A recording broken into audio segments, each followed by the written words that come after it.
Alright, today we are going to work with the spot healing brush. This is one of the best tools to use in Illustrator or in Photoshop to easily reduce things like wrinkles. Now make sure that you are only reducing these, because if you try to remove them, it will make it so that they don't look real any longer. Alright, so we're going to start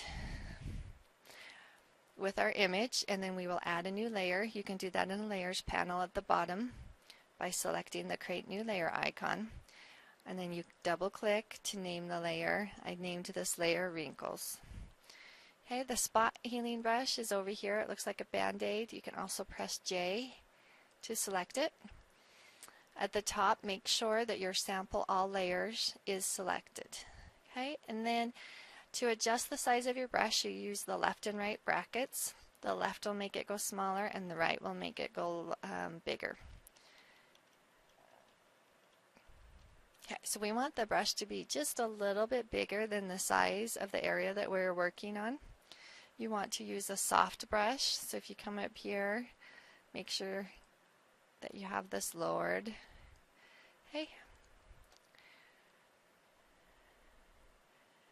And then all you do is simply click and drag over the areas that you're working with.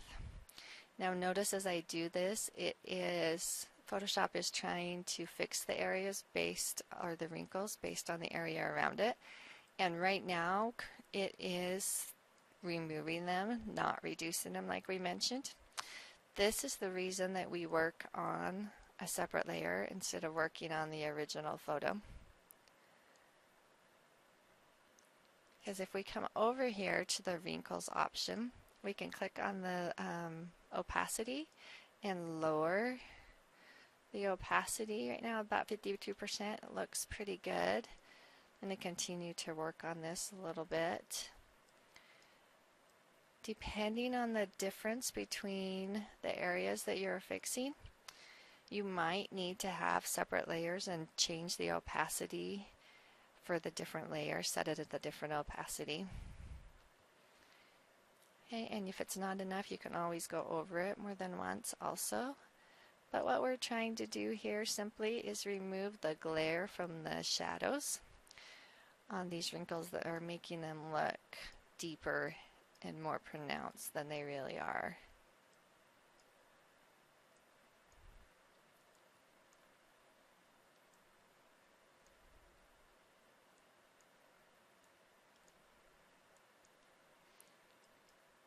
So as I said, some of these areas might need a different level.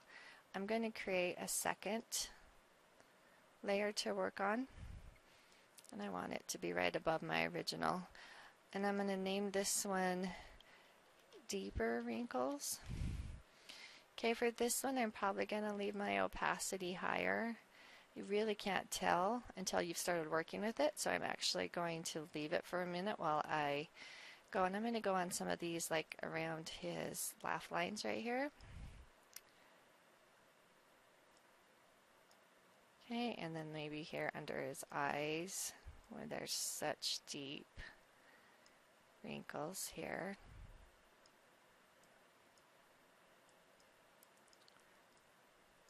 Around his eyes there.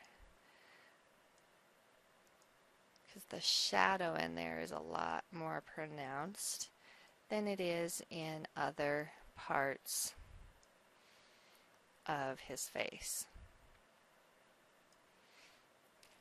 Okay, so now I still need to come and adjust the opacity, but maybe not quite as much as I did the first time.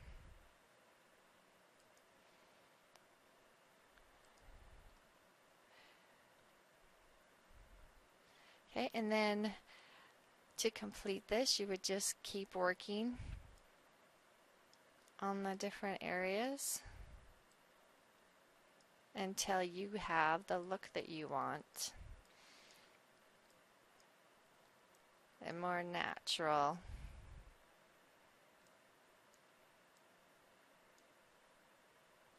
correction that still lets us tell that it's him and doesn't try to hide his age.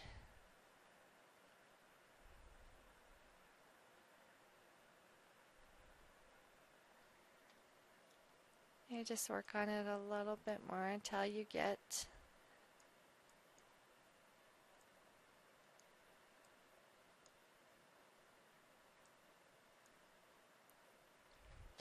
now, if you want to tell that you actually are making a difference, because sometimes people have a hard time recognizing that, you can come over this eyeball to the left of these icons. This turns on and off the view. So if we go ahead and turn off these two layers now, you can see the deep shadows and what it does to age this gentleman. And as we add these back in, notice that it just subtly takes out that deep shadow that makes him look older than he really is. And that is how you use the spot healing tool. It requires patience and a little bit of finesse. The best way to get good at it is just to practice with it.